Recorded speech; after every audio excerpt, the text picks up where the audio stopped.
อยู่กองข้าวบ้านกาแฟนาเนาะเอาเข้าในเลยพยายามด้วยชูตูนี่ออกจากไหนนี่อันนี้อาจารย์ลุงชูตูไปนี่เลยจะเอา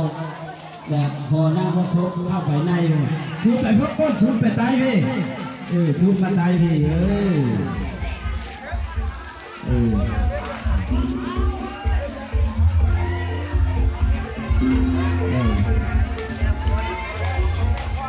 เพราะว่าอื่นเช้ามันได้ชูเยอะเดือดจะมาเอาเข้าไปเย็นๆนั่นนะเห็นอาจารย์ว่า